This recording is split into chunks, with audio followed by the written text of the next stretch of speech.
있습니다. 방송통신심의위원회가 이 성폭행 관련 보도에는 너무나 관대하군요. 네, 관대했어요, 그동안.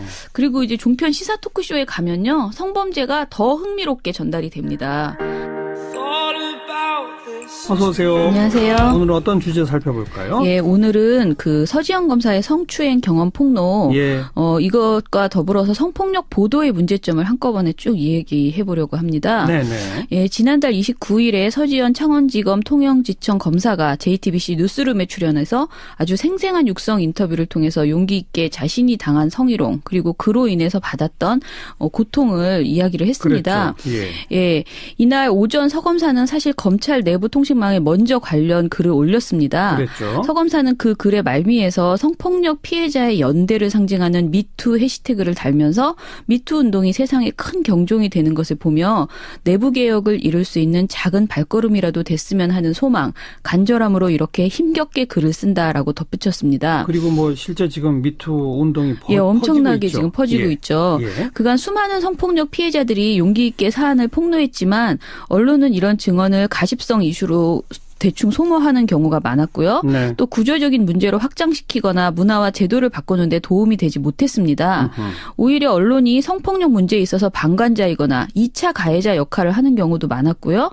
이런 환경에서 서 검사를 용기 있게 스튜디오에 불러내서 그 인터뷰를 한 JTBC의 힘이 대단했다라고 생각이 듭니다. 예. JTBC의 신뢰도가 있었기 때문에 서 검사가 용기 있게 나왔다고 생각하고요. 실제로 이 방송 이후에 우리 사회에 미친 영향력도 굉장히 컸습니다. 예. 특히 이번 사안은 우리나라에서 최고의 권력 집단이라고 할 수 있는 검사라는 직업을 가졌지만 여성이라면 성폭력을 당했을 때 한없이 약자일 수밖에 없다는 그렇죠. 그런 현실을 국민에게 던져주면서 굉장히 충격을 주었습니다. 그렇죠. 예, 그리고 서 검사가 당신이 잘못한 것이 아니다라는 격려를 했죠. 성폭력 피해자들에게. 예. 그것도 굉장히 큰 감동과 치유 연대 메시지를 주었습니다. JTBC 뉴스룸은 사실 그동안 우리 사회에서 아젠다 키핑을 해내는 뉴스로 아주 좋게 평가를 받고 있었어요. 아젠다를 세팅하는 수준이 아니고 정말 우리 사회에 필요한 의제라고 생각하면 그 의제를 지켜나가려고 계속 집중했다라는 의미인데요. 예. 그 때문에 이번 보도로 JTBC가 성폭력에는 더 이상 성역이 없다는 아젠다를 설정하고 이 아젠다 키핑을 해낼 것이라는 기대감을 갖지 않을 수 없었습니다. 네. 또 다른 언론들도 앞으로 지금까지보다는 좀 더 성폭력 문제를 집중해서 조명하리라는 기대감을 갖게 됩니다. 지금 뭐 일종의 사회적 운동으로 퍼지고 있으니까. 그렇죠. 예. 그런데 이렇게 굉장히 상징적인 역사적인 보도라고 할 수 있는 JTBC의 서 검사 인터뷰가 네. 아쉬운 점이 있었습니다. 어떤 아쉬운 점이? 예, 일단은 몇 가지 멘트가 있었는데 저는 오늘 한 가지만 말씀드리려고 합니다. 예. 서 검사가 그 성추행 피해 상황을 설명한 다음에요. 추가 정황을 묻는 과정에서 손 앵커가 이렇게 묻습니다. 그래서 그 자리에서 물론 이건 잘못된 것이다라고 말씀을 하셨겠죠?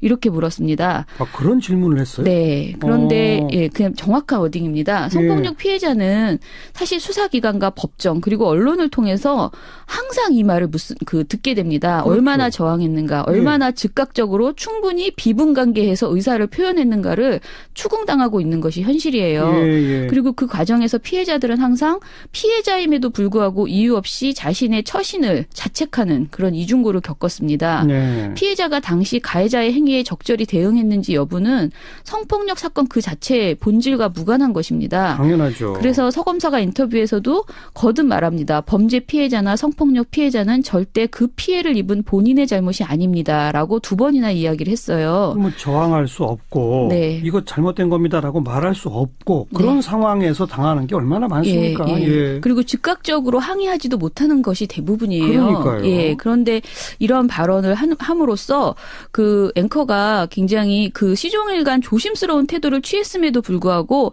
저는 부주의한 질문을 했다. 부주의한 표현이었다. 이렇게 네. 생각이 들었습니다. 네. 게다가 이제 손 앵커가 굉장히 우리나라 정말 최고의 앵커시잖아요. 그러다 보니까 이게 원래 당연히 물론이라는 말이 들어갔잖아요. 그러니까 원래 당연히 성폭력 피해자는 피해를 입은 순간에 가해자에게 당연히 분명히 의사 표현을 해야 하는 것이다라고 손 앵커는 생각하고 있는 것 것 아닌가라는 그런 메시지를 줄 수가 있는 그런 그렇죠. 걱정되는 멘트였습니다. 그래서 JTBC와 손석희 앵커의 사회적 영향력과 신뢰도를 감안하면 매우 아쉬운 그런 부분이었습니다. 꼭 지적될 문제네요. 네. 또 아쉬운 보도가 있나요?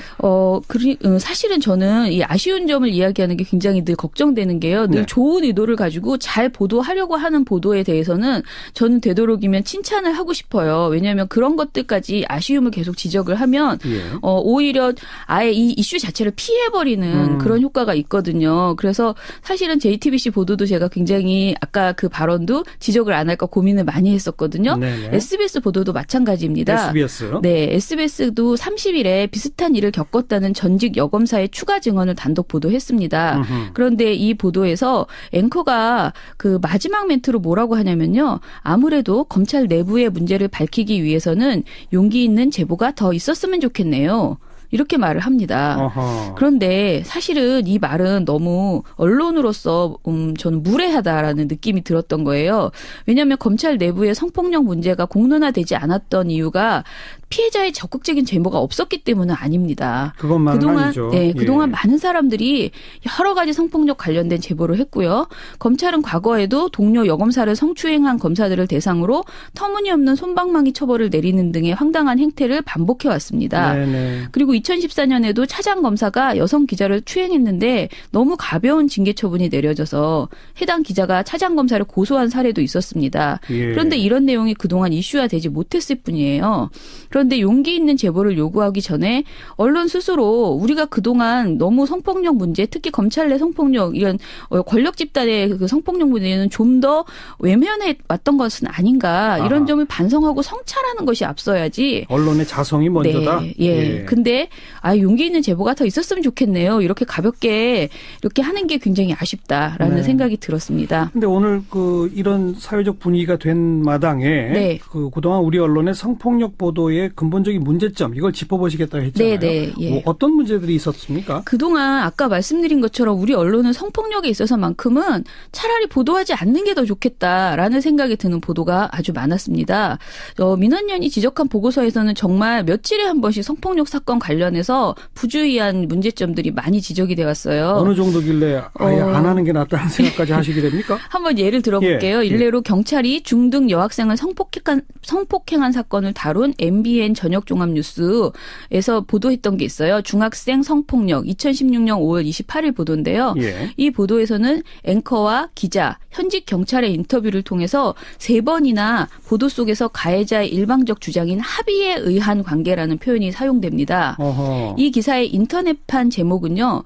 대놓고 성폭력 때 사귀는 사이, 현직 순경 대기 발령이라는 제목이었습니다. 이처럼 저 피해자가 중학생이라면서요? 네네. 중학생이에요. 근데 합의에 의한 사귀는 사이 이런 주장을 했다. 경찰은. 그러니까 1분 25초짜리 짧은 보도에서 피의자의 일방적인 주장인 합의에 의한 만남이다. 사귀는 사이였다라는 말이 거의 5번이나 계속 반복돼서 전해진 거예요. 보도 영상은 더 황당했는데요. 가해자와 피해자가 데이트하듯이 모텔로 들어가는 재현을 한 사파를 그렸고요. 사파로? 네. 그리고 모텔이라는 글자가 선명한 베개를 보여주고 그다음에 경찰복을 입은 남성이 침대에 누운 여성을 덮치려는 사파를 그렸는데 특히 이 사파는 경찰의 손이 여성의 그 치마 속으로 들어가 있는 그런 사파였습니다. 그리고 또 두 남녀가 다정하게 허리를 껴안고 유흥가를 걷는 사파를 보여줍니다. 그리고 이 보도는 미성년자 성폭행의 상황을 너무나 구체적으로 묘사한 수준을 넘어서 사귀는 사이였다는 피의자 주장을 계속 사파로 재현해서 보여주고 있는 그런 식이네요. 이런 식이었습니다. 그래서 결과적으로 이 보도를 보면 피해자가 굉장히 성적 행위의 대상으로 인식되는 그런 보도 구성이었어요. 누가 봐도 일부러 선정적으로 그린 사파라고밖에 안 보이는데요. 그렇죠. 그런데 이 보도는 민원연이 방송통신심의위원회에 민원으로 제출을 했지만 그랬어요. 심의의 상정조차 되지 않았습니다. 그건 또 왜요? 기각이 됐는데요. 방송통신심의위원회에서 내놓은 답변이 이렇습니다. 범죄 장면에 대한 구체적 묘사가 없었던 점. 해당 사파 및 자료 화면의 내용이 사회 통념상 문제가 될 정도로 자극적이거나 선정적이라고 보기는 어려움. 이게 기각 결정이었고요. 그래요. 심지어 범죄를 예방하고 경각심을 고취하고자 하는 해당 방송의 공익적 취지가 인정된다는 칭찬의 멘트까지 저희에게 보내온 그 기각 사유에 들어 있었습니다. 그런데 저희는 정말 여러 명에게 이것을 보여줬는데 네. 아니다. 이거는 너무 피해자를 모욕하는 그림이었고 그리고 굉장히 가해자를 감싸주는 것이었는데 왜 방통심의가 이거를 기각까지 했나 참. 굉장히 이해할 수 없는 결정이었습니다. 2016년의 일이었다 이거죠. 네네. 그리고 또 하나 있습니다. 또 MBN인데요. 예. MBN 저녁종합뉴스에서 고교생 22명이 여중생 성폭행이라는 2016년 6월 28일 보도가 있었습니다. 아주 끔찍했던 사건이 있습니다. 네네. 예. 이 보도를 또 사파를 그렸어요. 그런데 사파가 여학생 2명이 야산에서 누워 있고요. 그 주변에 남학생 22명이 그림으로 그려져 있습니다. 예. 한 화면 안에 22명의 남자들이 서 있고 2명의 여자가 누워 있고 예. 그리고 심지어 이를 카메라 앵글이 이렇게 움직이면서 한 남학생을 집중적으로 보여주는데 그 남학생은 여학생 앞에 서서 자신의 바지 지퍼를 올리는 듯한 그런 뒷모습으로 그려져 있습니다. 예. 굉장히 충격적인 장면이었어요. 무서워요. 이 그림을 보면. 예. 그런데 MBN은 이 사파가 마음에 들었었는지 다음 날인 29일에 MBN 뉴스파이터에서도 사용을 했습니다. 네. 그림으로 이렇게 성폭행을 재현하는 것은요. 피해자에 대한 모욕을 주는 것이나 다름없는 행태입니다. 이런 성폭행 묘사 사파가 없어도 우리는 충분히 사건의 경각심을 고취시킬 수 있습니다. 그리고 MBN의 사파는 구체적인 성폭행 묘사로 시청자의 관음을 자극한 수준이다. 라고 그렇죠. 그렇게 보였습니다. 예. 그리고 특히 피해자가 이 사파를 보고 감당해야 할 정신적 충격을 생각한다면 저는 방송사에게 손해배상을 청구해야 될 수준이라고 생각을 했어요. 네. 그런데도 방통심의가 이 사파에 대해서 상정은 했습니다. 그런데 예. 문제없음 결정을 내렸고요. 이것도 문제없음? 네네. 이것 이외에도 그러니까 2016년에 저희가 양성평등 침해와 성폭력에 대한 부적절한 보도를 매우 여러 번 방심위에 넣었지만 네. 거의 시종일관 솜방망이 문제없음 또는 그래요. 기각으로 일관했습니다. 방송통신심의위원회가 이 성폭행 관련 보도에는 너무나 관대하군요. 네네, 관대했어요, 그동안. 그리고 이제 종편 시사 토크쇼에 가면요, 성범죄가 더 흥미롭게 전달이 됩니다. 굉장히 이제 자극적으로 전달이 되는데요. 어떻게요? TV조선 신통방통이라는 2017년 6월 23일 보도를 보면 예. 이런 말을 합니다. 이제 가해자 입장에서 어려서 잘 모르고 있다고 주장할 수 있을지 모르지만 더 어린 피해자는 저 치욕감을 평생 안고 살아야 되거든요. 라고 말하는데요. 이거는 그러니까 그 성폭행 피해자의 입장을 이제 두둔한다고 하는 말입니다. 예. 그런데 사실 이런 발언은 성폭력이 얼마나 큰 잘못인지를 강조하는 과정에서 나온 것이지만 그것이 좋지 않은 태도라는 그런 지적을 많이 하고 있습니다. 그러니까 성폭력 피해 생존자가 입은 상처는 회복이 되기까지 오랜 시간이 걸리고 고통스럽기는 하지만 네. 이를 평생 안고 살아야 할 치욕감 이런 말로 표현하는 것은 적절한 태도가 아니라는 거예요. 그렇게 딱 규정을 해버리는 것. 네. 2014년에 여성가족부와 한국기자협회 그리고 한국여성인권진흥원 등이 이제 공동 발간한 성폭력 사건 보도수첩이라는 게 있습니다. 그런 게 있어요. 제일 좋은 내용이에요, 이게. 예. 그런데 여기 발간사에 당시 여성부 장관이 이렇게 썼습니다. 성폭력은 그 피해만으로도 힘들지만 씻지 못할 상처, 성폭력 피해자라는 낙인 등 사회적 시선과 편견이 피해자에게 평생 피해의식으로 남습니다. 네. 언론이 충분한 인식을 갖고 독자와 피해자가 느끼게 될 감정을 고려하여 보도한다면 국민의 성폭력 사건 및 피해자에 대한 편견이 해소될 것이고 피해자를 돕기 위한 공동체의 노력도 활발해질 것이라고 생각합니다. 라고 좋은 했거든요. 표현이네요. 네. 네. 그러니까 이런 생각을 하고 보도를 해줬으면 좋겠다는 거죠. 그러네요. 그리고 성폭력 범죄 보도 권고 기준도 있는데 여기에는요. 언론은 사진과 영상 보도에서 피해자 등이 2차 피해를 당하지 않도록 주의한다. 특히 사파와 그래픽, 지도 제공 등에서 그리고 재현 등에서 신중을 기한다라고 명시되어 있습니다. 이렇게 탁 명시가 돼 있는데도 네. 이상한 사파를 그린 거에 대해서 네. 심의위원회가 문제도 없다. 그렇죠. 그렇게 생각한 거죠. 앞뒤가 안 맞네요. 그렇죠. 예. 또 이런 얘기도 하는데요. 성범죄 사건을 이름 붙일 때 거의 모든 언론이 여중생 집단 성폭행 이번 사건의 경우에도 서지현 검사 사건 뭐 이런 식으로 얘기를 하거든요. 그래서 피해자 중심이죠. 네, 피해자를 중심으로 제목을 명명하고 아하. 그리고 이번에는 특히 그 피해자의 사진은 지금 뭐 거의 도배가 돼서 모든 언론에서 하루 종일 나오고 있어요. 서지현 검사는.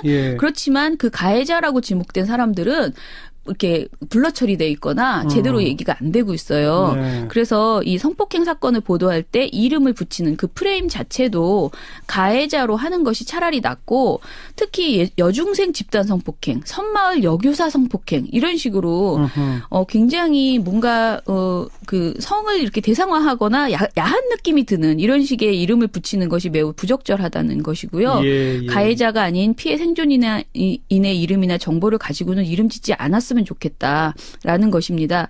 예를 들어서 93년에 서울대 교수가 여성 조교를 성희롱한 사건이 있었습니다. 네네. 굉장히 유명한 사건이죠.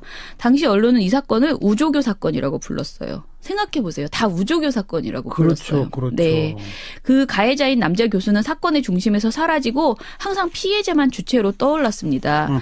여중생 집단 성폭행과 같이 피해자를 중심에 두고 게다가 여중생이라는 호칭을 사용하기보다는 차라리 그냥 가해자를 부각하거나 집단 성폭력이라고 최대한 건조하게 불러줬으면 좋겠다라는 생각이 듭니다. 이건 저도 사실 미처 생각지 못했던 건데. 네. 뭐 얼마 전 섬마을 여교사 성폭행. 네. 뭐 보통 우리 그렇게 불렀어요. 부르는데 네.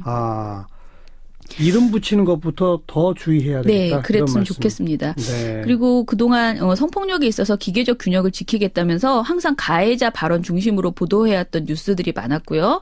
그리고 피해자를 오히려 꽃뱀 취급하는 발언이 넘치는 종편 시사 토크쇼가 많았습니다. 예. 저는 이런 것이 지금 대한민국의 성폭력 관련 보도의 현실이었다라고 알겠습니다. 생각을 합니다. 차제에 지금 뭐 미투 캠페인이 쭉 번지고 이런 차제에 우리 언론도 네. 다시 한번 이 성폭행 관련된 보도 기준이나 준칙 네. 제대로 좀 인지하고 예. 조금 더 구체적이고 세세한 보도 기준 같은 걸 좀 네. 고민할 필요가 있겠다. 네. 여기까지 합시다. 수고하셨습니다. 감사합니다.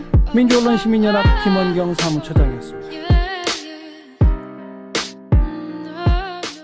방송통신심의위원회가 이 성폭행 관련 보도에는 너무나 관대하군요. 네, 관대했어요, 그동안. 그리고 이제 종편 시사 토크쇼에 가면요, 성범죄가 더 흥미롭게 전달이 됩니다. 어서 오세요. 안녕하세요. 오늘은 어떤 주제 살펴볼까요? 예, 오늘은 그 서지영 검사의 성추행 경험 폭로, 예.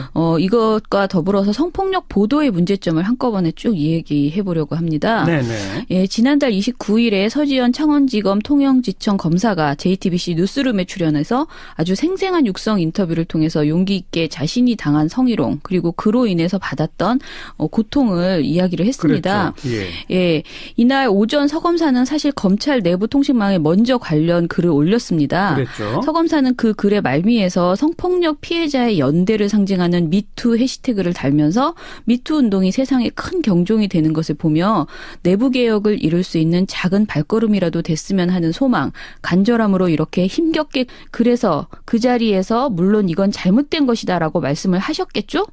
이렇게 물었습니다. 그런 질문을 했어요? 네. 그런데 예, 그냥 정확한 워딩입니다. 성폭력 피해자는 사실 수사기관과 법정 그리고 언론을 통해서 항상 이 말을 듣게 됩니다. 그렇죠. 얼마나 저항했는가, 얼마나 즉각적으로 충분히 비분관계해서 의사를 표현했는가를 추궁당하고 있는 것이 현실이에요. 예. 그리고 그 과정에서 피해자들은 항상 피해자임에도 불구하고 이유 없이 자신의 처신을 자책하는 그런 이중고를 겪었습니다. 네. 피해자가 당시 가해자의 행위에 적절히 대응했는지 여부는 성폭력 사건 그 자체의 본질과 무관한 것입니다. 당연하죠. 그래서 서 검사가 인터뷰에서도 거듭 말합니다. 범죄 피해자나 성폭력 피해자는 절대 그 피해를 입은 본인의 잘못이 아닙니다라고 2번이나 이야기를 했어요. 뭐 저항할 수 없고 네. 이거 잘못된 겁니다라고 말할 수 없고 그런 네. 상황에서 당하는 게 얼마나 많습니까? 예. 그리고 즉각적으로 항의하지도 못하는 것이 대부분이에요. 그러니까요. 예. 그런데 이런 발언을 하죠. 성폭력 피해자들에게. 예. 그것도 굉장히 큰 감동과 치유 연대 메시지를 주었습니다. JTBC 뉴스룸은 사실 그동안 우리 사회에서 아젠다 키핑을 해내는 뉴스로 아주 좋게 평가를 받고 있었어요. 아젠다를 세팅하는 수준이 아니고 정말 우리 사회에 필요한 의제라고 생각하면 그 의제를 지켜나가려고 계속 집중했다라는 의미인데요. 예. 그 때문에 이번 보도로 JTBC가 성폭력에는 더 이상 성역이 없다는 아젠다를 설정하고 이 아젠다 키핑을 해낼 것이라는 기대감을 갖지 않을 수 없었습니다. 네.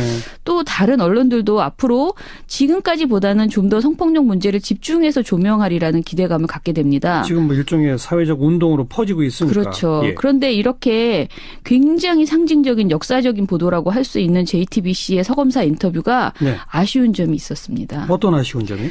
예, 일단은 몇 가지 멘트가 있었는데 저는 오늘 한 가지만 말씀드리려고 합니다. 예. 서검사가 그 성추행 피해 상황을 설명한 다음에요. 추가 정황을 묻는 과정에서 손 앵커가 이렇게 묻습니다. 글을 쓴다라고 덧붙였습니다. 그리고 뭐 실제 지금 미투 운동이 엄청나게 있죠. 지금 퍼지고 예. 있죠. 예. 그간 수많은 성폭력 피해자들이 용기 있게 사안을 폭로했지만 언론은 이런 증언을 가십성 이슈로 대충 소모하는 경우가 많았고요. 네. 또 구조적인 문제로 확장시키거나 문화와 제도를 바꾸는데 도움이 되지 못했습니다.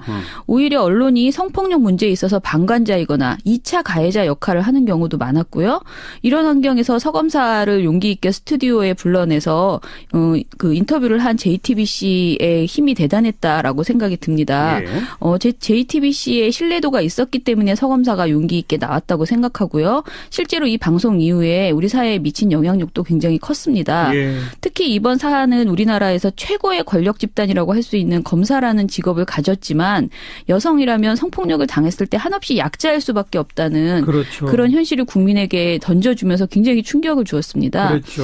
예, 그리고 서검사가 당신이 잘못한 것이 아니다라는 격려를 함으로써 그 앵커가 굉장히 그 시종일관 조심스러운 태도를 취했음에도 불구하고 저는 부주의한 질문을 했다. 부주의한 표현이었다. 이렇게 네. 생각이 들었습니다. 네. 게다가 이제 손 앵커가 굉장히 우리나라 정말 최고의 앵커시잖아요. 그러다 보니까 이게 원래 당연히 물론이라는 말이 들어갔잖아요. 그러니까 원래 당연히 성폭력 피해자는 피해를 입은 순간에 가해자에게 당연히 분명히 의사 표현을 해야 하는 것이다라고 손 앵커는 생각하고 있는 것 아닌가라는 예. 그런 메시지를 줄 수가 있는 그런 그렇죠. 걱정되는 멘트였습니다. 예, 예. 그래서 JTBC와 손석희 앵커의 사회적 영향력과 신뢰도를 감안하면 매우 아쉬운 그런 부분이었습니다. 꼭 지적될 문제네요. 네. 또 아쉬운 보도가 있나요?